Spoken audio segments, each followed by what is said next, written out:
storage service, Amazon S3, access management. By default, all Amazon S3 resources, such as buckets and objects, are private. Only the resource owner, an AWS account that created it, can access the resource.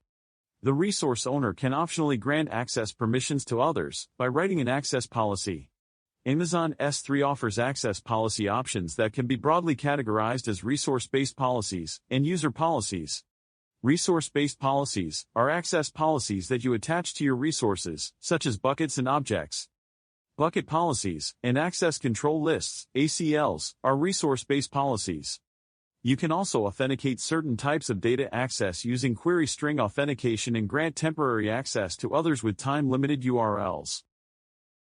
User policies are access policies that you attach to users. Access can be granted to users using AWS IAM policies.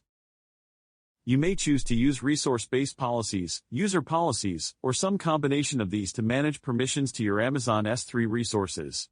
Access control list is a legacy access control mechanism. As a general rule, AWS recommends using S3 bucket policies, or IAM policies for access control. When Amazon S3 receives a request, it must evaluate all the access policies to determine whether to authorize or deny the request. First, let's look at resource-based policies. Access control lists. Each bucket and object has an access control list, or ACL, associated with it.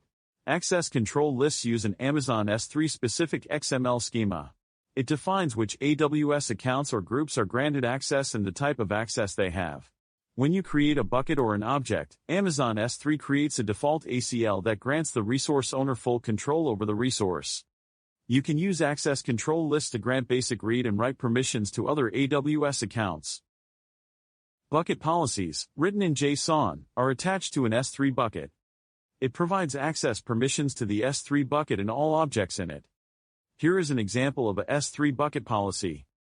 This S3 bucket policy allows the principal, the root account, and the IAM user Alice under that account to perform any S3 operation.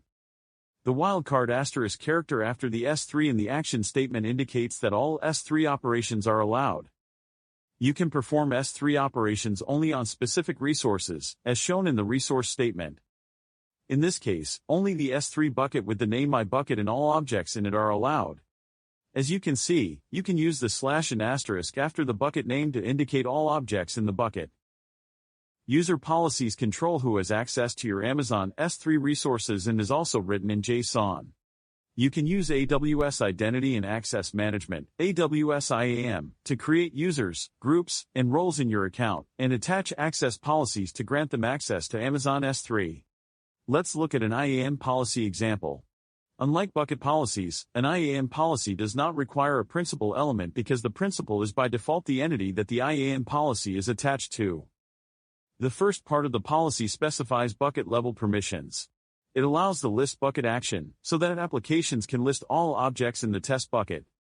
The second part specifies object-level permissions.